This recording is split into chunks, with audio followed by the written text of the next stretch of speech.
You know how when it comes to the idea of reparations for black people, that there is always an excuse in the US for why it cannot happen, either for financial reasons, for logistical reasons. Time has passed for reasons that nobody currently alive was a victim of slavery, Jim Crow, and so on and so forth. To me, all those things just seem like excuses. So even though I'm an agnostic in terms of reparations, but since Trump got elected, he has proposed that he's going to pay reparations to white people.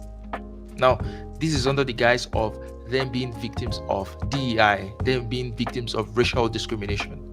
While there is a group in the US that has any legitimate claim to being paid reparations, the African Americans, but they are not going to be considered. So let's check out this Trump clip where he talks about his plans for paying reparations to white people and getting their money's worth.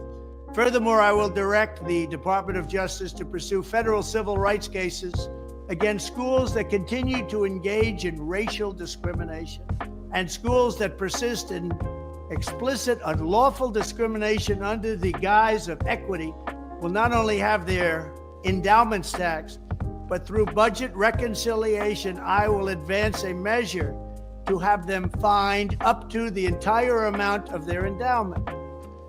So isn't that affirmative action stuff, hasn't it been taken care of? Wasn't there like a lawsuit a couple of years ago that did away with affirmative action? Is that still in play? Are there schools that are still carrying out affirmative action policies? If that's not the case, then what are right wingers crying about? What is Trump crying about? Because it seems like even when there is a non-issue, they always find a way to make an issue out of nothing. So are there schools that are still carrying out affirmative action after the lawsuit, after the Supreme Court ruling on affirmative action, that all the justices wrote their opinions on? And I think we even reviewed those opinions on this channel that time when it came out. So if that's the case, then Trump's point would seem moot. It would be a non-point. But they have to feel aggrieved.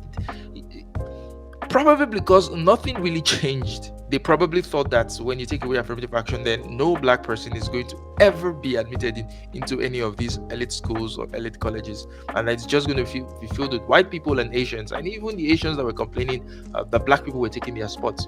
How many? So are all the Asians that applied to these universities, are they all getting into those universities now? That's the question you've got to ask yourself.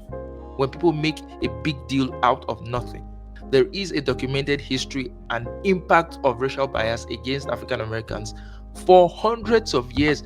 They just have to pull themselves up by the bootstrap and get on with their lives and make something out of their lives.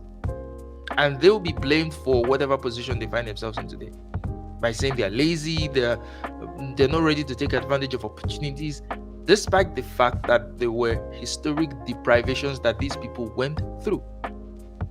And yeah, we can say this is 2024, but the past does affect the present. Most people who grew up in poor homes would remain poor, and most people who grew up in rich families and rich homes would remain rich. Not everyone, but it's most likely going to be so. So there are certain opportunities, there's certain skills and advantages that black people were deprived of that still affects them today. And the redress has not been fully done.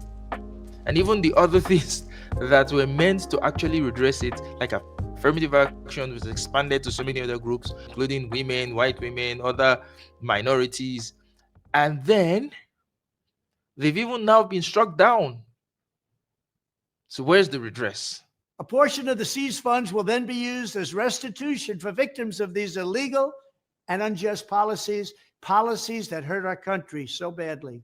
Colleges have gotten hundreds of billions of dollars from hardworking taxpayers, and now we are going to get this anti-American insanity out of our institutions once and for all. We are going to have real education in America.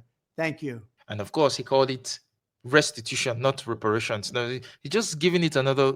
It's essentially the same thing. So if white people can get reparations, why can't black people get reparations?